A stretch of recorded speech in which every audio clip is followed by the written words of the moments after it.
ನಮಸ್ಕಾರ.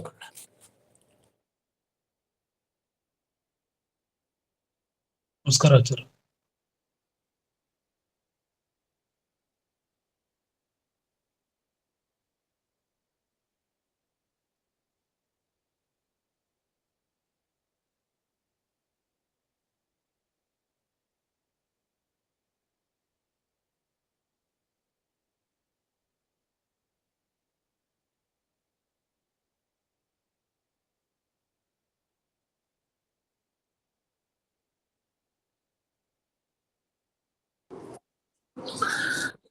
ಸ್ತುಮತಿಭಿರನುಮೇಜಂ ಶುಭ್ರಕಾಜಂ ಸಖಾಜಂ ಸುಖಮಜಮನಪಾಜಂ ಮುಕ್ತ್ಯುಪಾಜಂ ವಿಮಾಜಂ ನೃಹಜಮಹಮಮೇಜಂ ಧ್ಯೇಜಮಮ್ನಾಜಗೇಜಂ ಸದಜಮಸದಜೇಜಂ ಶ್ರೀಸಹಾಜಂ ಭಜೇಜಂ ತಪಸ್ವಾಧ್ಯಾಯ ಶುಶ್ರೂಷಾ ಕೃಷ್ಣಪೂಜಾರತಂ ಮುನಿಂ ವಿಶ್ವೇಶಮಿಷ್ಟದಂ ವಂದೇ ಪರಿಮ್ರಾಟ್ ಚಕ್ರವರ್ತಿನಂ ಶ್ರೀಗುರುಭ್ಯೋ ನಮಃ. ಹರಿ ಓಂ. ಶಿಲಃಪತ್ತೇ ನಿತ್ಯಾ ಗಣಿತ ಗುಣಮಾಣಿಕ್ಯ ವಿಶದ ಪ್ರಭಾಜಾಲೋಲ್ಲಾಸೋಪಹತ ಸಕಲಾವದ್ಯತಮಸೆ ಜಗಜ್ಜನ್ಮಸ್ಥೇಮ ಪ್ರಳಯ ರಚನಾಶೀಲ ವಪುಷೆ ನಮೋ ಶೇಷಾಂನಾಯ ಸ್ಮೃತಿ ಹೃದಯ ದೀಪ್ತಾಯ ಹರದೆ ಯೇನ ಪ್ರಾದುರಭಾವಿ ಭೂಮಿಮಲಜೇ ವಿಸ್ತಾರಿಗೋ ಸಂತತಿಃ ಪ್ರಾಬೋಧಿಶ್ರುತಿ ಪಂಕಜಂ ಕರುಣಯಾ ಪ್ರಕಾಶಿತತ್ವಂ ಪರಂ ಧ್ವಾಂತಂ ಧ್ವಂಸಮನಾಜಿ ಸಾಧುನಿಕರಶ್ಚಾಕಾರಿ ಸನ್ಮಾರ್ಗಗಃ ತೇನ ವ್ಯಾಸದಿವಾಕರೇಣ ಸತತಂ ಮಾತ್ಯಾಜಿ ಮೇ ಮಾನಸಂ ವ್ಯಾಪ್ತಿರ್ಯಸ್ಯ ನಿಜೇ ನಿಜೇ ನಮಃ ಸಾ ಪಕ್ಷೇ ಸಪಕ್ಷೇ ಸ್ಥಿತಿಃ ವ್ಯಾವೃತ್ತಿಶ್ಚ ವಿಪಕ್ಷತೋಥ ವಿಷಜೇ ಸಕ್ತಿರ್ನ ವೈ ಬಾಧಿತೆ ನೈವಾಸ್ತಿ ಪ್ರತಿಪಕ್ಷಯುಕ್ತಿರತುಲಂ ಶುದ್ಧಂ ಪ್ರಮಾಣಂ ಸಮೇ ಭೂಯಾತ್ ತತ್ತ್ವವಿನಿರ್ಣಯಾಯ ಭಗವಾನ್ ಆನಂದತೀರ್ಥೋ ಮುನಿಃ ಭವತಿ ಯದನುಭಾವಾತ್ ತೇಡಮೂಕೋऽಪಿ ವಾಗ್ಮಿ ಜಡಮತಿರಪಿ ಜಂತುರ್ಜಾಯತೆ ಪ್ರಾಜ್ಞಮೌಲಿಃ सकलवचनचेतो देवता भारती सा मम वचसि निधत्तां सन्निधिं मानसे च रमानिवासोचितवासभूमिः सन्न्यायरत्नावलिजन्मभूमिः वैराग्यभाग्यो मम पद्मनाभतीर्थामृताब्धिर्भवताद्विभूत्यै पदवाक्यप्रमाणज्ञान् प्रतिवादिमदच्छिदः श्रीमदक्षोभ्यतीर्थाख्यानुपतिष्ठे गुरून् मम श्रीमदानन्दतीर्थादि सन्मनः भुवि अनुव्याख्यान नलिने चंचरी कतिमे मनः न शब्दाब्धौ गाढाः न च निगम चर्चासु चतुराः न च न्याये प्रौढाः न च विदित वेद्यापि वयं परं श्रीमत्पूर्णप्रमतिगुरुकारुण्यसरणिं प्रपन्नामान्यास्मः किमपि च वदन्तोऽपि महताम् ॐ नारायणं निखिलपूर्णगुणैकदेहं निर्दोषमप्यतममप्यखिलैः सुवाक्यैः अस्योद्भवादिदमशेषविशेषतोऽपि वन्द्यं सदा प्रियतमं मम सन्नमामि कुपिता हि पणच्छाया समीकृत्या परं सुखं सेवन्ते यत्पदं धीरास्तं भजे वल्लभं श्रियः.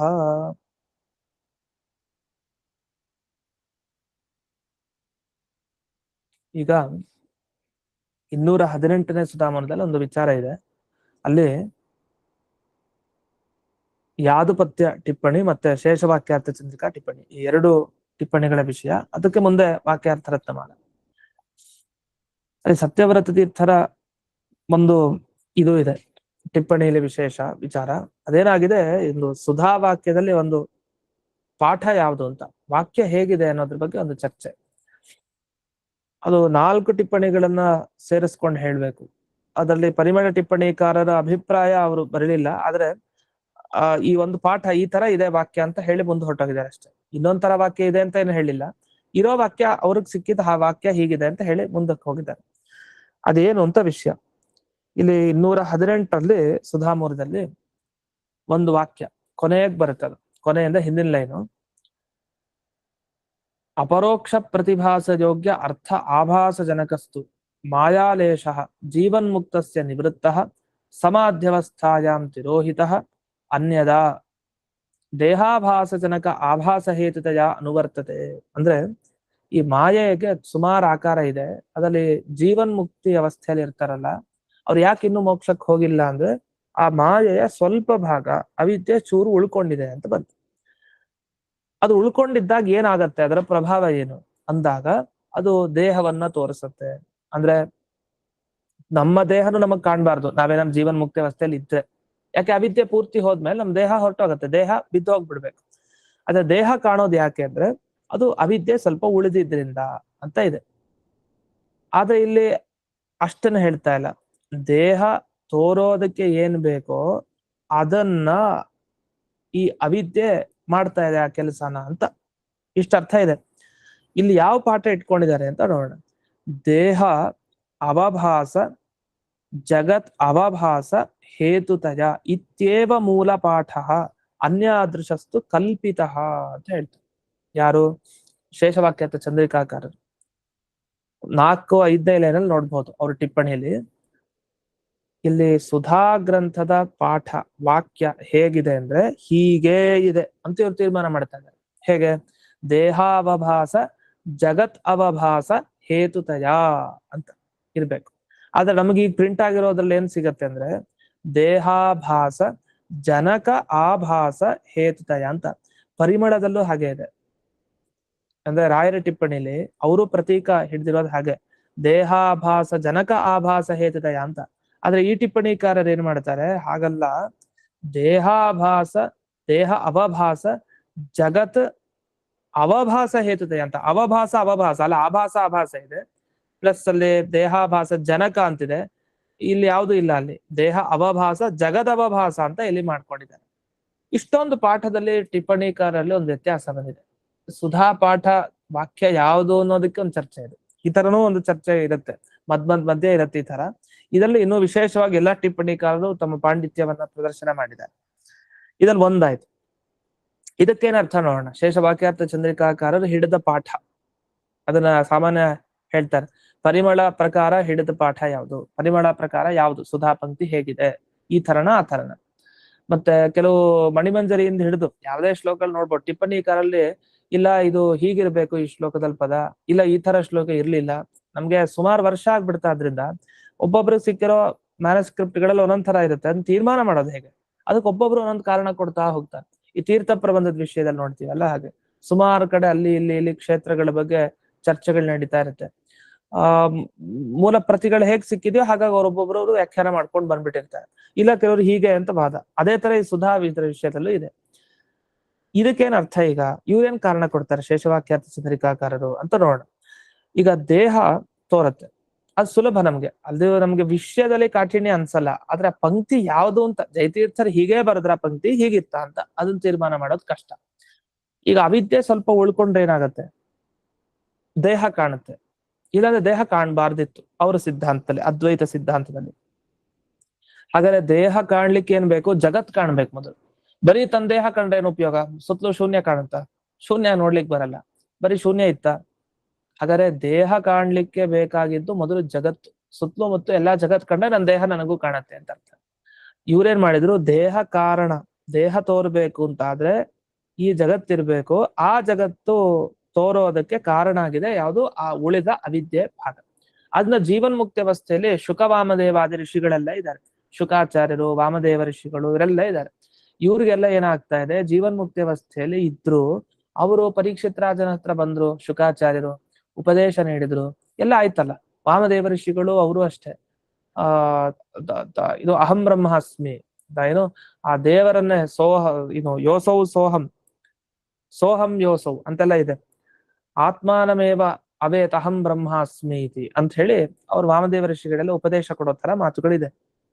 ಅಲ್ಲೆಲ್ಲ ಏನಾಗುತ್ತೆ, ನಾನು ಹೀಗೆ ತಿಳ್ಕೊಂಡಿದ್ದೀನಿ ಅಂತ ಅಷ್ಟವ್ರು ಬಾಯ್ಬಿಟ್ಟು ಹೇಳಿದ್ಮೇಲೆ ಅವರು ಅಪರೋಕ್ಷ ಜ್ಞಾನಿಗಳಿರ್ತಾನೆ ಅಂದ್ರೆ ಅವ್ರಿಗೆ ಜೀವನ್ಮುಕ್ತಿ ಅವಸ್ಥೆಯಲ್ಲಿ ಇದ್ದಾರೆ, ಸಾಕ್ಷಾತ್ಕಾರ ಆಗೋಗಿದೆ. ಯಾಕೆ ಇನ್ನು ಸಂಸಾರದಲ್ಲಿ ಇನ್ನೂ ನೋಡ್ತಾ ಇದ್ದಾರೆ? ಯಾಕೆ ಶಿಷ್ಯರಿಗೆಲ್ಲ ಉಪದೇಶ ಕೊಡ್ತಾರೆ. ಒಂದ್ ವೇಳೆ ನಿಜವಾಗಿ ಅದ್ವೈತ ಸಿದ್ಧಾಂತದ ಪ್ರಕಾರ ಅವರು ಮೋಕ್ಷ ಆಗಿದೆ ಅಂದ್ರೆ ಅವ್ರು ಯಾರು ಇರಬಾರ್ದು, ಶಿಷ್ಯರಿಗೆ ಉಪದೇಶ ಕೊಡಬಾರ್ದು, ಜಗತ್ ಕಾಣ್ಬಾರ್ದು, ತಮ್ಮ ದೇಹ ಕಾಣ್ಬಾರ್ದು, ತಾವು ಇರೋದಿಲ್ಲ, ಉಪದೇಶ ಸಾಧ್ಯ ಇಲ್ಲ. ಅದನ್ನ ಕೂಡಿಸ್ಲಿಕ್ಕೆ ಅವ್ರೇನ್ ಮಾಡಿದ್ರು, ಸ್ವಲ್ಪ ಅವಿದ್ಯೆ ಉಳ್ಕೊಂಡಿರುತ್ತೆ ಅಂತ ಹೇಳ್ತಾ ಬರ್ತಾ ಇದ್ದಾರೆ. ಇದರ ಪ್ರಕಾರ ಏನಾಯ್ತು, ದೇಹ ಕಾಣ್ಬೇಕು ಅಂದ್ರೆ ಜಗತ್ತು ಕಂಡಿರ್ಬೇಕು, ಜಗತ್ತಿದ್ರೆ ಆಗ ದೇಹನು ಅದರ ಜೊತೆಗಿರುವಂತಹ ದೇಹನು ಕಾಣಿಸುತ್ತೆ. ಅದನ್ನ ದೇಹಾವಭಾಸ ಜಗತ್ ಅವಭಾಸ ಹೇತುತಯ ಅಂತ ಇದೆ. ಇದು ಮೂಲ ಪಾಠ ಅಂತ ಇವ್ರು ಹೇಳ್ಕೊಂಡ್ರು. ಅಲ್ಲ, ಇನ್ನೊಂದು ಪಾಠ ಇದೆಯಲ್ಲ ಅದು ಕಲ್ಪಿತ ಅಂದ್ರು, ಅದು ಕಲ್ಪನೆ ಮಾಡಿ ಹಾಕಿರೋದು, ಆ ತರ ಇಲ್ಲ ಅಂತಾರೆ. ಹೌದಾ? ಯಾಕೆ ಹೀಗೆ ಹೇಳ್ತಾ ಇದ್ದೀರಿ ಅಂದ್ರೆ ಮೂಲಕೋಶೇಶು ಅದರ್ಶನ, ಮೂಲಕೋಶ ಅಂದ್ರೆ ಮ್ಯಾನುಸ್ಕ್ರಿಪ್ಟ್ಗಳಂದ ಅರ್ಥ. ಮೂಲ ಹಸ್ತಪ್ರತಿಗಳಲ್ಲಿ ಆ ತರ ಪಾಠ ಸಿಕ್ಕಿಲ್ಲ. ಸಿಕ್ಕಿರೋ ಪಾಠ ಯಾವುದು ಅಂದ್ರೆ ದೇಹ ಅವಭಾಸ ಜಗತ್ ಅವಭಾಸ ಹೇತುತಯ ಅಷ್ಟೆ. ನೀವು ಈಗ ಹೇಳ್ತಾರೋ ಪಾಠ ಯಾವುದು? ದೇಹ ಆಭಾಸ ಜನಕ ಆಭಾಸ ಹೇತುತಯ, ಇದಿಲ್ಲ ಅಂತ ಹೇಳ್ತಾರೆ. ಈ ಪಾಠವೇ ಇಲ್ಲ. ಆದ್ರೆ ಅವ್ರು ಹೇಳಿದ್ದು ಇನ್ನೊಂದು ಪಾಠ ಇಲ್ಲ ಅಂತ, ಅದನ್ನ ಬಾಯ್ ಬಿಟ್ಟು ಇದೇ ಪಾಠ ಇಲ್ಲ ಅಂತ ಅವರು ಹೇಳ್ತಾ ಇಲ್ಲ. ಇಷ್ಟು ಹೇಳಿದ್ದಾರೆ ಒಂದು. ಇನ್ನೊಂದು, ಏತತ್ ಪಾಠ ಅಭಿಪ್ರಾಯೇಣೈವ ನ್ಯಾಯಾಮೃತೇಪಿ ಶರೀರಾದ್ಯವಭಾಸ ಹೇತು ಇತ್ಯಾದಿ ಪ್ರಯೋಗ ಇತಿ ಧ್ಯೇಯಂ. ನ್ಯಾಯಾಮೃತದ ಸಂವಾದನ ತೋರಿಸ್ತಾರೆ. ವ್ಯಾಸರಾಜರು ನ್ಯಾಯಾಮೃತ ಗ್ರಂಥದಲ್ಲಿ ಒಂದ್ ಮಾತು ಹೇಳಿದ್ದಾರೆ. ಏನಂತ? ಶರೀರಾದಿ ಅವಭಾಸ ಹೇತು ಅಂತ ಅವರು ಶಬ್ದ ಪ್ರಯೋಗ ಮಾಡಿದ್ದಾರೆ ನ್ಯಾಯಾಮೃತದಲ್ಲಿ. ಅಂದ್ರೆ ಜೀವನ್ಮುಕ್ತ ಅವಸ್ಥೆಯಲ್ಲಿ ಉಳಿದ ಅವಿದ್ಯೆ ಏನಿದೆಯಲ್ಲ, ಆ ಅವಿದ್ಯೆ ಏನ್ ಮಾಡತ್ತೆ ಅಂದ್ರೆ ಶರೀರ, ಜಗತ್ತು, ಈ ತರ ಅನೇಕ ವಸ್ತುಗಳು ಕಾಣಿಸ್ಲಿಕ್ಕೆ ಕಾರಣ ಆಗಿದೆ ಅಂತ ಬರೆದಿದ್ದಾರೆ ನ್ಯಾಯಾಮೃತದಲ್ಲಿ. ಇದು ಯಾಕೆ ಬರೀತಾರ ಅವರು? ಅವರು ಸುಧಾವನ ವಿಮರ್ಶೆ ಮಾಡಿರ್ತಾರಲ್ವ ವ್ಯಾಸರಾಜರು. ಹಾಗಾಗಿ ಈ ಪಾಠ ಅಭಿಪ್ರಾಯ ಇಟ್ಕೊಂಡೇ ನ್ಯಾಯಾಮೃತಲ್ಲೂ ಅದೇ ತರ ವಿವರಣೆ ಬಂದಿದೆ. ಅದನ್ನ ನೋಡಿದಾಗ ನಮ್ಗೆ ಏನ್ ಅನ್ಸುತ್ತೆ ಅಂದ್ರೆ, ಓ, ಈ ತರ ಪಾಠ ಇರಲ್ಲ ಇಲ್ಲಿ. ಮೂಲ ಹಸ್ತಪ್ರತಿಗೆ ಅನುಗುಣವಾಗಿ ಇಲ್ಲಿ ದೇಹ ಅವಭಾಸ ಇರೋದು, ಆಭಾಸ ಇಲ್ಲ. ಮತ್ತೆ ಜಗದ್ ಅವಭಾಸ ಅಂತಿದೆ, ಅದೂ ಇಲ್ಲಿಲ್ಲ. ಹಾಗಾಗಿ ನ್ಯಾಯಾಮೃತದಲ್ಲಿ ವ್ಯಾಸರಾಜರು ಆಶ್ರಯಿಸಿದ ಪ್ರಕಾರ ನೋಡಿದಾಗಲೂ ಇಲ್ಲಿ ಪಾಠ ಹೀಗೆ ಇರ್ಬೇಕು ಅಂತ ಹೇಳ್ತಾರೆ. ಯಾರು? ಶೇಷವಾಕ್ಯಾರ್ಥ ಚಂದ್ರಿಕಾಕಾರ. ಇದರ ಮೇಲೆ ವಾಕ್ಯಾರ್ಥ ರತ್ನಮಾಲಾದಲ್ಲಿ ಏನ್ ವಿವರಣೆ ಮಾಡಿದ್ದಾರೆ ಅಂತ ನೋಡೋಣ. ಅವ್ರು ಬರೀತಾರೆ, ಯಾಕಂದ್ರೆ ವಾಕ್ಯಾರ್ಥ ರತ್ನಮಾಲೆಗೆ ಜವಾಬ್ದಾರಿ ಹೆಚ್ಚಾಗ್ಬಿಡತ್ತೆ. ಯಾಕೆ ಶೇಷವಾಕ್ಯ ಚಂದ್ರಿಕಾ ಟಿಪ್ಪಣಿ ವಿವರಣೆ ಮಾಡೋರು ಅವರು. ಆದ್ರಿಂದ ಈಗ ಶೇಷವಾಕ್ಯ ಚಂದ್ರಿಕಾದಲ್ಲಿ ನ್ಯಾಯಾಮೃತದಲ್ಲಿ ಹೀಗಿದೆ, ಹಾಗಾಗಿ ಇದೇ ಪಾಠ ಅಂತ ತೀರ್ಮಾನ ಮಾಡ್ಬಿಟ್ಟಿದ್ದಾರೆ. ಆದ್ರೆ ಅವರು ಈ ಗ್ರಂಥಕ್ಕೆ ವ್ಯಾಖ್ಯಾನ ಬರೆಯೋರು ಏನ್ ಮಾಡ್ತಾರೆ ಅದನ್ನ ನೋಡೋಣ. ಅಲ್ಲಿ 3ನೇ ಲೈನು, ತತ್ವಪ್ರದೀಪಿಕಾಯ ದೇಹಾವಭಾಸ ಜಗದವಭಾಸ ಹೇತುತಯ ಅನುವರ್ತತೆ ಇತಿ ಪಾಠಾತ್ ಪ್ರಕೃತೇಪಿ ತಥೈವ. ತತ್ವಪ್ರದೀಪಿಕಾ ಗ್ರಂಥದಲ್ಲಿ, ಇದು ತತ್ವಪ್ರದೀಪಿಕಾ ಅಂದ್ರೆ ಇದು ತತ್ವಪ್ರದೀಪ ಅಲ್ಲ, ತ್ರಿವಿಕ್ರಮ ಪಂಡಿತಾಚಾರ್ಯರ ಗ್ರಂಥ ಅಲ್ಲ. ಇದು ತತ್ವಪ್ರದೀಪದ ಬಗ್ಗೆ ಮಾತಾಡ್ತಾ ಇಲ್ಲ, ಇದು ಅದ್ವೈತ ಗ್ರಂಥ. ತತ್ವಪ್ರದೀಪಿಕಾ ಗ್ರಂಥದಲ್ಲಿ ಹಾಗೆ ಪಾಠ ಇದೆ. ಏನಂತ? ದೇಹಾವಭಾಸ ಜಗದ್ ಅವಭಾಸ ಅಂತ ಇದೆ. ಅದ್ವೈತ ಗ್ರಂಥದ ಅನುವಾದ ಮಾಡ್ತಾ ಅಲ್ಲಿ ಹೇಗಿದೆಯೋ ಹಾಗೆ ಹೇಳ್ಬೇಕಾ, ಬದಲಾವಣೆ ಮಾಡಿ ಹೇಳ್ಬೇಕಾ ಅಂತ ಇವರ ಅಭಿಪ್ರಾಯ. ವಸ್ತುತಃ ಹಾಗೇನಿಲ್ಲ. ಏನಂದ್ರೆ ಈಗ ಅನೇಕ ಸರಿ ಜಯತೀರ್ಥರು ಪರಮತ ಅನುವಾದ ಮಾಡ್ಬೇಕಾದ್ರೆ, ಅಂದ್ರೆ ಅದ್ವೈತ ಗ್ರಂಥನೋ ಶ್ರೀಹರ್ಷನ ಗ್ರಂಥನೋ ಅನುವಾದ ಮಾಡ್ತಾ ಅದದೇ ಶಬ್ದನ ಬಳಸಲ್ಲ, ಅರ್ಥ ಇರೋ ಬೇರೆ ಶಬ್ದಗಳನ್ನ ಬಳಸ್ತಾರೆ. ಹಾಗೆ ಡಿಟ್ಟೋ ಅದೇ ತರ ವಾಕ್ಯಗಳನ್ನ ಹಾಗೆ ಹಾಕಲ್ಲ. ಕೆಲವು ವಾಕ್ಯಗಳು ಹಾಗೆ ಇರುತ್ತೆ, ಕೆಲವುದು ಚೇಂಜ್ ಮಾಡಿರ್ತಾರೆ. ಯಾಕಂದ್ರೆ ಅದು ಅವ್ರ ವಿಷಯನೇ ಅವ್ರು ಸರಿಯಾಗಿ ಹೇಳ್ಕೊಳ್ಲಿಕ್ಕೆ ಬಂದಿರಲ್ಲ, ಅದನ್ನ ಸ್ವಲ್ಪ ಚೇಂಜ್ ಮಾಡಿ ಸರಿಯಾಗಿ ಮಾಡಿ ಅದನ್ನ ಹೇಳೋಗಿರ್ತಾರೆ. ಆದ್ರೆ ಕೆಲವು ಸಲ ಹಾಗಿರಲ್ಲ, ಅದದೇ ವಾಕ್ಯಗಳು ಇರುತ್ತೆ. ಆತರ ಇರ್ಬೋದಲ್ಲ ಅಂತ ಇವರು. ಅದಕ್ಕೋಸ್ಕರ ತತ್ವಪ್ರದೀಪಿಕಾ ಗ್ರಂಥದಲ್ಲಿ ಹಾಗಿಲ್ಲ, ಆ ಪಾಠ ಹೇಗಿದೆ ಅದಕ್ಕೆ ಇಲ್ಲೂ ಹಾಗೆ ಇರಬೇಕು ಅಂತ ಇಲ್ಲಿ ಶೇಷವಾಕ್ಯಾರ್ಥ ಚಂದ್ರಿಕಾಕಾರ ಹೇಳಿತ್ತು ಅಂತ ಇವರು ತಮ್ಮ ಈ ವ್ಯಾಖ್ಯಾಯ ಗ್ರಂಥ ಅಂದ್ರೆ ಶೇಷವಾಕ್ಯ ಚಂದ್ರಿಕಾಕಾರನ ಸಮರ್ಥನೆ ಮಾಡ್ಕೊಂಡ್ರು. ಅದಾದ್ಮೇಲೆ ನನು ಅಂತ ಒಂದು ಪ್ರಶ್ನೆ ಮಾಡ್ಕೊಳ್ತಾರೆ. ಇದು ಮುಖ್ಯ ಗಮನಾರ್ಹ. ನನು ನ್ಯಾಯಾಮೃತೆ ದೇಹಾದಿ ಅಪರೋಕ್ಷ ಪ್ರತಿಭಾಸ ಹೇತು ಇತ್ಯಾದಿ ಪ್ರಯೋಗ ಇತಿ. ಅಲ್ಲ, ದೇಹಾದಿ ಅಪರೋಕ್ಷ ಪ್ರತಿಭಾಸ ಹೇತು ಅಂತೆಲ್ಲ ಪ್ರಯೋಗ ಇದೆಯಲ್ಲ ನ್ಯಾಯಾಮೃತದಲ್ಲಿ. ನೋಡಿ ಇಲ್ಲೇನ್ ಮಾಡಿದೆವು, ಇಲ್ಲೇ ವ್ಯತ್ಯಾಸ ಬಂತು ನೋಡಿ ಇಬ್ಬರು ಟಿಪ್ಪಣಿಕಾರರಿಗೆ. ನ್ಯಾಯಾಮೃತದಲ್ಲಿ ಇರುವಂತಹ ಮಾತೇನು? ಶರೀರಾದಿ ಅವಭಾಸ ಹೇತು ಅಂತ ಇದೆ ಅಲ್ಲಿ. ಇವ್ರೇನ್ ಮಾಡಿದ್ರು, ನ್ಯಾಯಾಮೃತದಲ್ಲಿ ದೇಹಾದಿ ಅಪರೋಕ್ಷ ಪ್ರತಿಭಾಸ ಹೇತು ಅಂತಿದೆ ಅಂದ್ರು. ಅಂದ್ರೆ ಇವ್ರ ವ್ಯಾಖ್ಯಾನಕ್ಕೆ ಇವರೇ ವ್ಯಾಖ್ಯಾನ ಬರೀತಾ ಇದಾರೆ, ಆದ್ರೆ ಬೇರೆ ಶಬ್ದ ಇದೆ ಅಲ್ಲೇ ಆಡ್ಬಿಟ್ರು. ನ್ಯಾಯಾಮೃತದಲ್ಲಿ ಹೀಗಿದೆ ಅಂತ ಇವರು, ನ್ಯಾಯಾಮೃತದಲ್ಲಿ ಹೀಗಿದೆ ಅಂತ ಇವರು. ವಸ್ತುತಃ ಅವರು ಸಮರ್ಥನೆ ಮಾಡ್ಲಿಕ್ಕೆ ಹೋಗ್ತಾ ಇದ್ದಾರೆ, ಆದ್ರೆ ಅವ್ರು ಬಳಸಿದ ಶಬ್ದ ಬೇರೆ. ಅಂದ್ರೆ ಎಷ್ಟೋ ಬಾರಿ ಏನಾಗುತ್ತೆ, ಮೂಲಕಾರರು ನಾವ್ ಯಾವ ಗ್ರಂಥಕ್ಕೆ ವ್ಯಾಖ್ಯಾನ ಮಾಡ್ತಾ ಇದೀವಿ ಅದೇ ಶಬ್ದಗಳನ್ನ ನಾವು ಬಳಸಿರಲ್ಲ, ಆ ಅರ್ಥ ಕೊಡೋ ಇನ್ನೊಂದು ಶಬ್ದ ಬಳಸಿರ್ತೀವಿ. ನ್ಯಾಯಾಮೃತದಲ್ಲಿ ಹೀಗ್ ಬಂದಿದೆ ಅಂತ ಹೇಳ್ತೀವಿ.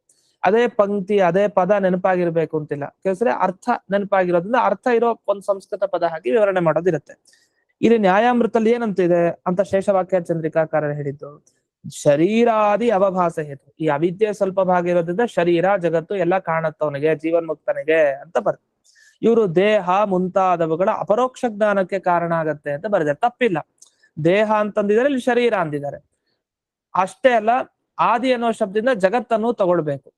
ಹೀಗೆ ಒಂದು ನಿಮಿಷ.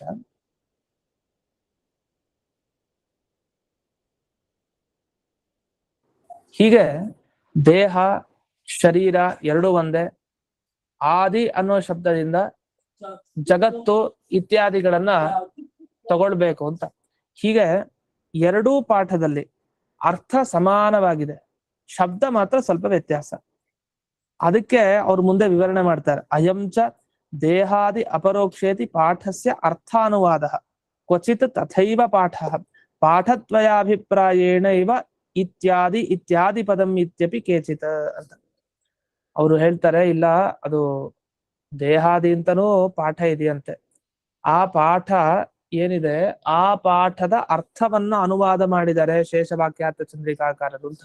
ಅಂದ್ರೆ ಇಲ್ಲೇನಾಗೋಯ್ತು ಸಮಸ್ಯೆ ಅಂದ್ರೆ, ಶೇಷವಾಕ್ಯಾರ್ಥ ಚಂದ್ರಿಕಾ ಟಿಪ್ಪಣಿಕಾರ ಏನ್ ಮಾಡಿದ್ರು, ಸುಧಾದಲ್ಲಿ ಈ ತರ ವಾಕ್ಯ ಇರಬಾರ್ದು, ಅದು ಕಲ್ಪನೆ ಮಾಡಿದ್ದಾರೆ, ಹಸ್ತಪ್ರತಿಗಳಲ್ಲಿಲ್ಲ, ನ್ಯಾಯಾಮೃತದ ಪ್ರಕಾರ ಹೀಗಿರ್ಬೇಕು ಈ ಪಾಠ ಅಂತ ಇವರು ಸುಧಾ ಪಾಠದ ವಾಕ್ಯವನ್ನ ತೀರ್ಮಾನ ಮಾಡ್ಲಿಕ್ಕೆ ಹೊರಟಿದ್ದಾರೆ. ಅದ್ರ ನ್ಯಾಯಾಮೃತ ಉಲ್ಲೇಖ ಮಾಡ್ತಾ ಆ ಪಾಠ ವ್ಯತ್ಯಾಸ ಮಾಡಿ ಹೇಳ್ಬಿಟ್ಟಿದ್ದಾರೆ ಅವರೇ. ಒಂದು ಪಾಠ ನಿರ್ಧಾರ ಮಾಡ್ಲಿಕ್ಕೆ ಹೋಗಿ ತಾವೇ ಇನ್ನೊಂದು ಗ್ರಂಥದ ಪಾಠ ಸರಿಯಾಗಿ ಹೇಳಿಲ್ಲ ಅಂತ ಬೇರೆಯವ್ರಿಗೆ ಅನ್ನಿಸ್ಬಿಡತ್ತಲ್ಲ.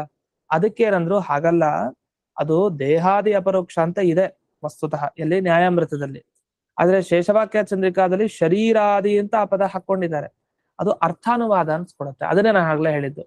ವಿದ್ವಾಂಸರು ಏನ್ ಮಾಡ್ತಾರೆ, ಅದೇ ವಾಕ್ಯ ಅದೇ ಪದ ಹಾಕದೇ ಇದ್ರು ಅರ್ಥ ತಗೊಳ್ಳೋ ಶಬ್ದನ ಹಾಕಿ ಹೇಳ್ಬಿಡ್ತಾರೆ. ಈ ತರ ನ್ಯಾಯಾಮೃತದಲ್ಲಿ ಹೇಳಿದ್ದಾರೆ. ವಸ್ತುತ ಆ ಪದ ಇಲ್ಲ, ಶರೀರ ಇಲ್ಲ, ದೇಹ ಇದೆ, ಆ ಅಪರೋಕ್ಷ ಇದೆ. ಆಮೇಲೆ ಏನ್ ಮಾಡ್ಬಿಟ್ರು ಇವರು, ಇಲ್ಲ ಇಲ್ಲ ಕ್ವಚಿತ್ ತಥೈವ ಪಾಠ ಅಂದ್ಬಿಟ್ಟು. ಇಲ್ಲ ಕೆಲವು ಕಡೆ ಶೇಷವಾಕ್ಯ ಚಂದ್ರಿಕಾದಲ್ಲಿ ಹೇಳಿದ ಪಾಠನೂ ಸಿಗತ್ತೆ ಅಂತ ಅಂದ್ಬಿಟ್ಟು. ಅಂದ್ರೆ ಮೂಲ ಪ್ರತಿಗಳಲ್ಲಿ ಹಾಗೂ ಇರತ್ತೆ ಪಾಠ, ಹೀಗೂ ಇರತ್ತೆ ಅಂತ ಇವರೇ ಒಪ್ಕೊಂಡ ಹಾಗಾಯ್ತು. ಈ ತರ ನಾವು ಒಪ್ಕೊಂಡ ಮೇಲೆ ನಮಗೆ ಸಮಸ್ಯೆನೇ ಇಲ್ಲ. ಹಾಗಾದ್ರೆ ಈಗ ರಾಯರು ಒಪ್ಪಿದ ಪಾಠ ಸರಿ ಇಲ್ಲ ಅಂತ ಹೇಳಿಕ್ ಬರುತ್ತೆ, ಅವ್ರು ಒಪ್ಪಿದ್ದು ಸರಿ ಇದೆ, ಹಸ್ತಪ್ರತಿಗಳಲ್ಲಿ ಹಾಗೆ ಸಿಕ್ಕಿದೆ, ಅವ್ರ ಪಾಠ ಅದನ್ನ ತಗೊಂಡಿದ್ದಾರೆ, ವ್ಯಾಖ್ಯಾನನು ಮಾಡಿದ್ದಾರೆ ಅದಕ್ಕೆ, ಹೀಗೆ ಅರ್ಥ ಅದಕ್ಕೆ ಅಂತ ಬಿಡಿಸಿದ್ದಾರೆ. ಅರ್ಥ ಬಿಡಿಸದೇ ಇದ್ರೆ ಸಮಸ್ಯೆ ಆಗ್ತದೆ, ಅರ್ಥ ಬಿಡಿಸಿ ಅದನ್ನ ಸಂಗಮನ ಮಾಡಿದ್ದಾರೆ, ಈ ತರ ಅರ್ಥ ಅಂತ ಹೇಳಿದ್ದಾರೆ. ಹಾಗಾಗಿ ಈ ಟಿಪ್ಪಣಿಕಾರ ಅಭಿಪ್ರಾಯ ನೋಡಿದಾಗ ಎಲ್ಲರೂ ಸರಿ ಇದ್ದಾರೆ ಅವರವರ ದೃಷ್ಟಿಯಲ್ಲಿ.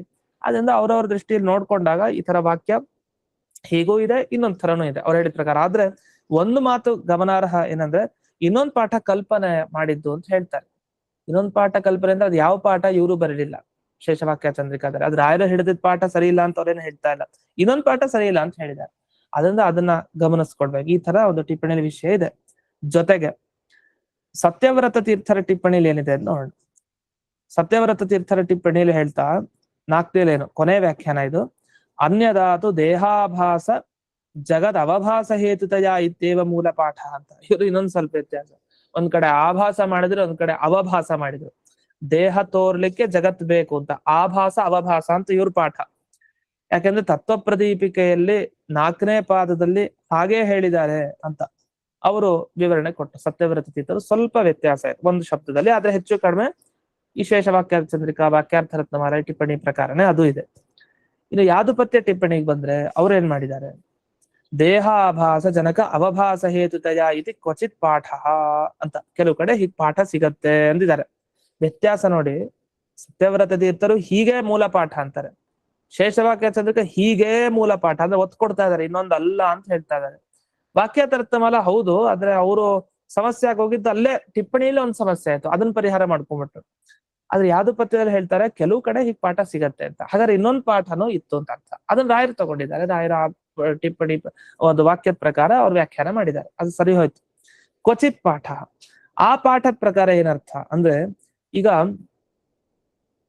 ಈ ದೇಹ ಏನ್ ಕಾಣ್ತಾ ಇದೆ ಅವಾಸ್ತವ, ಜೀವನ್ ಮುಕ್ತ ಅವಸ್ಥೆಯಲ್ಲಿ ವಸ್ತುತಃ ದೇಹ ಇರಲ್ಲ, ದೇಹ ಬಿದ್ದೋಗಿದೆ, ಆದ್ರೂ ದೇಹ ಇದೆ ಅಂತ ಸ್ವಲ್ಪ ಅವಿದ್ಯೆ ಉಳಿದಿರೋದ್ರಿಂದ ಕಾಣ್ತಾ ಇದೆ. ಅವಾಸ್ತವವಾದ ದೇಹ ಕಾಣ್ಲಿಕ್ಕೆ ಏನ್ ಬೇಕು ಅಂತ ವಸ್ತುನು ಕಾಣ್ತಾ ಇದೆ ಅಂತ ಅರ್ಥ. ಯಾರಿಗೆ? ಆ ಜೀವನ್ ಮುಕ್ತನಿಗೆ. ದೇಹ ಕಾಣ್ಲಿಕ್ಕೆ ಏನೇನು ಬೇಕು, ಸುತ್ತಲೂ ಮುತ್ತಲು ಇರುವಂತ ಜಗತ್ತು ಕಾಣ್ಬೇಕು, ಅದು ಕಾಣ್ತಾ ಇದೆ ಅಂತ ಅಷ್ಟೇ ಅರ್ಥ ಅಂತ ಕ್ವಚಿತ್ ಪಾಠ, ಕೆಲವು ಕಡೆ ಹೀಗ್ ಪಾಠ ಇದೆ ಅಂತ ಇದಾಯ್ತು. ಇನ್ನು ಶ್ರೀನಿವಾಸ ತೀರ್ಥರು ಇದರ ಬಗ್ಗೆ ಏನಾಗೋಯ್ತು, ಅವರು ಮೌನ ವಹಿಸಿರೋ ತರ ದೇಹಾಭಾಸ ಅಂತ ಅಷ್ಟೇ ಬರೀತಾರೆ, ಅದು ಮುಂದೆ ಏನಿದೆ ಶಬ್ದ ಅದನ್ನ ಬರೀಲೇ ಇಲ್ಲ ಅವರು ಶ್ರೀನಿವಾಸ ತೀರ್ಥರು. ಹಾಗಾಗಿ ಅದು ನಮಗೆ ಗೊತ್ತಾಗ್ಲಿಲ್ಲ ಅವ್ರ ಅಭಿಪ್ರಾಯ ಏನು ಅಂತ. ಪರಿಮಳ ಟಿಪ್ಪಣಿಯಲ್ಲಿ ಏನಿದೆ ಹಾಗಾದ್ರೆ ಕೊನೆಗೆ ರಾಯರ ಟಿಪ್ಪಣಿಲಿ ಅಂದಾಗ, ದೇಹ ಆಭಾಸ ಜನಕ ಆಭಾಸ ಹೇತುತಯ ಅಂತ ಇವ್ರದ್ದು. ಇವ್ರ ಎಲ್ಲಾ ಟಿಪ್ಪಣಿಕಾರರ ಪಾಠಕ್ಕಿಂತ ಇದು ಬೇರೆ ಪಾಠ. ಹೆಚ್ಚು ಕಡಿಮೆ ಶ್ರೀನಿವಾಸ ತೀರ್ಥರು ಹಾಗೆ ಪರಿಮಳ ಟಿಪ್ಪಣಿ ಒಂದೇ ಅನ್ಸತ್ತೆ, ಆದ್ರೆ ಎಲ್ಲಿ ವ್ಯತ್ಯಾಸ ಆಗಿದೆ ಅಂದ್ರೆ ಸತ್ಯವರತ ತೀರ್ಥರು ಹಾಗೆ ಶುರು ಮಾಡ್ತಾರೆ ದೇಹಾಭಾಸ ಅಂತ. ಅದ್ರ ಮುಂದೆ ಜನಕಾಭಾಸ ಇಲ್ಲ, ಜಗದವಭಾಸ ಅಂತ, ಜಗತ್ತು ಅಂತ ಒಂದು ಶಬ್ದ ತಗೊಂತಾರೆ. ಅದರಿಂದ ಸ್ವಲ್ಪ ವ್ಯತ್ಯಾಸ ಬರುತ್ತೆ. ಪರಿಮಳ ಟಿಪ್ಪಣಿ ಅವ್ರದ್ದೊಂದು ಪಾಠ ಇದೆ ಬೇರೆನೆ. ಏನಾಯ್ತು? ಆಭಾಸ ಪದಂ ಅಸತ್ ಪರಂ ಅಸತ್ಯ ದೇಹ ಜನಕಂ ಯದಸತ್ಯಂ ತದ್ಹೇತುತೆಯ ಅಂತ ಅದಕ್ಕೆ ವ್ಯಾಖ್ಯಾನೂ ಬರುತ್ತೆ. ಇದು ಅಭಿಪ್ರಾಯ ಇಷ್ಟೇ. ಆಭಾಸ ಅಂದ್ರೆ ಅಸತ್ ಅಂತ ಅರ್ಥ ಅಂತೆ. ಇದು ಹೊಸ ಅರ್ಥ. ಆಭಾಸ ಅನ್ನೋದಕ್ಕೆ ಅಸತ್ಯ, ಇಲ್ಲದೆ ಇರೋದು ಅಂತ ಅರ್ಥ. ಹಾಗಾದ್ರೆ ದೇಹಾಭಾಸ ಅಂದ್ರೆ ಅಸತ್ಯವಾದ ದೇಹ, ಇಲ್ಲ ದೇಹ, ಸುಳ್ಳು. ಆ ಸುಳ್ಳಾದ ದೇಹ ಏನಿದೆ, ಮಾಯಾವಾದಿಗಳ ಅದ್ವೈತಿಗಳ ಪ್ರಕಾರ ಸುಳ್ಳು ಅಂತಾನು ಹೇಳ್ಬಾರ್ದು ವಸ್ತುತಃ. ಅವ್ರ ಪ್ರಕಾರ ಅಸತ್ಯ ಅಂದ್ರೆ ಅದು ಬೇರೆನೆ, ಸುಳ್ಳು ಬೇರೆ, ಅಸತ್ಯ ಬೇರೆ ಅವ್ರ ಪ್ರಕಾರ. ನಮ್ ಪ್ರಕಾರ ಎರಡು ಒಂದೇ. ಅಸತ್ಯವಾದ ಯಾವ ದೇಹ ಇದೆ, ಆ ದೇಹಕ್ಕೆ ಕಾರಣ ಯಾವ ಅಸತ್ಯವಾದ ವಸ್ತು ಇದೆಯೋ ಅದನ್ನೆಲ್ಲ ತೋರಿಸ್ತಾ ಇದೆ. ಅಂದ್ರೆ ಆ ಮಾಯೆ ಉಳಿದಿತ್ತಲ್ಲ, ಅದೆಲ್ಲ ಬರೀ ಅಸತ್ಯವಾದದ್ದನ್ನೇ ತೋರಿಸ್ತಾ ಇರೋದು. ಸುಳ್ಳು ಅಂತಾನು ಹೇಳ್ಬಾರ್ದು, ಅಸತ್ಯವಾದದ್ದನ್ನೇ ತೋರಿಸ್ತಾ ಇರೋದು ಎಲ್ಲ ಆ ಮಾಯೆ. ಅಂದ್ರೆ ದೇಹ ಇಲ್ಲ, ಜಗತ್ತಿಲ್ಲ, ಏನೇನ್ ಇಲ್ವೋ ಅಸತ್ಯನೋ ಅದನ್ನೇ ತೋರಿಸ್ತಾ ಇದೆ ಮಾಯೆ ಅಂತ ಹೀಗೆ ಅರ್ಥ ಮಾಡಿದ್ರು. ಆದ್ರೆ ರಾಯರೇನು ಕೊಟ್ರು, ಆಭಾಸ ಶಬ್ದಕ್ಕೆ ನೀವು ತಿಳ್ಕೊಂಡಿರೋ ತರ ಇದು ಆಭಾಸ ಅಂದ್ರೆ ಜ್ಞಾನ ಅಂತ ಅರ್ಥ ಅಲ್ಲ, ಆಭಾಸ ಅಂದ್ರೆ ಅದಕ್ಕೆ ಅಸತ್ಯ ಅಂತ ಅರ್ಥ ಅಂತ ರಾಯರು ಬಿಡಿಸಿದ್ರು. ಇದನ್ನ ಯಾವ್ದು ಪದ್ಯದಲ್ಲೂ ಆಭಾಸ ಅಂದ್ರೆ ಅವಾಸ್ತವ ಅಂತ ಅವ್ರು ಬಿಡಿಸಿದ್ದಾರೆ ಅದೇ ಅರ್ಥವನ್ನ. ಆದ್ರೆ ಬೇರೆ ಟಿಪ್ಪಣಿಕಾರರು ಈ ಅಭಿಪ್ರಾಯನ ಒಪ್ಪಿಲ್ಲ, ಅಂದ್ರೆ ಅದರ ಶಬ್ದ ಇಲ್ಲ ಅಂತ. ಅದೇನೇ ಇರ್ಲಿ, ಈ ಟಿಪ್ಪಣಿಗಳನ್ನ ನೋಡಿದಾಗ ಅವರು ಇನ್ನೊಂದು ಪಾಠ ಇಲ್ಲ ಅಂತಂದ್ರು ಹೊರತು ಇನ್ನೊಂದು ಪಾಠ ಇದೆ ಅದು ಸರಿ ಇಲ್ಲ ಅಂತ ಹೇಳಲಿಕ್ಕೆ ಹೋಗಿಲ್ಲ. ಅದು ಇನ್ನೊಂದು ಯಾವ್ದಾರ ಪಾಠ ಇರ್ಬೋದೋ ಏನೋ, ಹಾಗಂತ ಪರಿಮಳ ಟಿಪ್ಪಣಿಯಲ್ಲಿ ಬರೆದಿದ್ದು ಸರಿ ಇದೆ. ಹೀಗೆ ಈ ಟಿಪ್ಪಣಿಗಳನ್ನೆಲ್ಲ ಗಮನಿಸಿದಾಗ ಈ ಸುಧಾ ಭಾಗದಲ್ಲಿ ಈ ವಾಕ್ಯ ದೇಹಾಭಾಸ ಜನಕಾಭಾಸ ಅಂತ ಒಂದು ಶಬ್ದ, ಮತ್ತೊಂದು ದೇಹಾಭಾಸ ಜಗದ್ ಅವಭಾಸ ಅಂತ ಮತ್ತೊಂದು ಪಾಠ, ಇನ್ನೊಂದು ಪಾಠ ದೇಹ ಅವಭಾಸ ಜಗದ್ ಅವಭಾಸ ಅಂತ ಒಂದು ಪಾಠ. 3 ತರ ಪಾಠ ಸಿಗತ್ತೆ ಇಲ್ಲಿ. ಇವರು ಇಷ್ಟು ಟಿಪ್ಪಣಿನ ಗಮನಿಸಿದ್ರೆ ಅಲ್ಲಿ ಒಂದು ಇಲ್ಲಿ ಪ್ರಿಂಟ್ ಮಿಸ್ಟೇಕ್ ಆಗಿದೆ ಅಷ್ಟೇ. ದೇಹಾಭಾಸ ಜಗತ್ ಅವಭಾಸ ಮಾಡ್ಬಿಟ್ಟಿದ್ದಾರೆ, ಅದು ಜಗದ್ ಅವಭಾಸ, ಅದು ಒಂದು ಆಕಾರ ಬಂದ್ಬಿಟ್ಟಿದೆ, ಹ್ರಸ್ವ ಬರ್ಬೇಕಷ್ಟೇ. ಈ ತರ ಈ ಟಿಪ್ಪಣಿಗಳನ್ನ ಅಧ್ಯಯನ ಮಾಡಿದಾಗ ಒದಗೋ ಸಮಸ್ಯೆ ಏನಂದ್ರೆ, ಒಬ್ಬ ಟಿಪ್ಪಣಿಕಾರರು ಇನ್ನೊಬ್ಬ ಟಿಪ್ಪಣಿಕಾರನ ಖಂಡನೆ ಮಾಡ್ತಾ ಇದಾರ, ಅದು ತಿರಸ್ಕಾರ ಮಾಡ್ತಾ ಇದಾರ, ಅದು ಗೊತ್ತಾಗಲ್ಲ. ಆದ್ರೆ ಮೇಲ್ನೋಟಕ್ಕೆ ಹಾಗೆ ಅನಿಸ್ಬೋದು, ವಸ್ತುತಃ ಹಾಗಿರಲ್ಲ. ಅವರವರ ಅಭಿಪ್ರಾಯ ಅವ್ರವರು ಹೇಳಿದ್ದಾರೆ ಅಂತ ಈ ರೀತಿ ಸೇರಿಸ್ಕೊಡ್ಬೇಕು ಈ ಟಿಪ್ಪಣಿ ಅಭಿಪ್ರಾಯ. ಇದೊಂದು ವಿಷಯ ಇಲ್ಲಿ ಹಿಂದೆ ಬಂದಿದ್ದು. ಇನ್ನೊಂದು ಗುರುವರ್ಥ ದೀಪಿಕಾದಲ್ಲಿ ಬಂದ ಒಂದು ವಿಶೇಷ ವಿವರಣೆ. ಜೊತೆಗೆ ಮಧ್ಯದಲ್ಲಿ ಇನ್ನೊಂದು ಪಾಠ ಭೇದ ಇದೆ, ಅದನ್ನ ಶೇಷವಾಕ್ಯಾರ್ಥ ಚಂದ್ರಿಕಾಕಾರರೇ ಹೇಳ್ತಾರೆ ಸುಧಾ ಪಾಠದ ಬಗ್ಗೆ. ಅದೇನು ಅಂತ ಅದನ್ನ ನಾಳೆ ದಿವಸ ನೋಡೋಣ ಅಂತ ಹೇಳ್ತಾ ಇಂದಿನ ಪಾಠವನ್ನ ಅಸ್ಮದ್ ಗುರುವಂತರ್ಗತ ವ್ಯಾಸತೀರ್ಥ ಗುರುವಂತರ್ಗತ ಭಾರತೀಯ ರಮಣ ಮುಖ್ಯ ಪ್ರಾಣಾಂತರ್ಗತ ಶ್ರೀಮನ್ಮೂಲ ಗೋಪಾಲಕೃಷ್ಣನಿಗೆ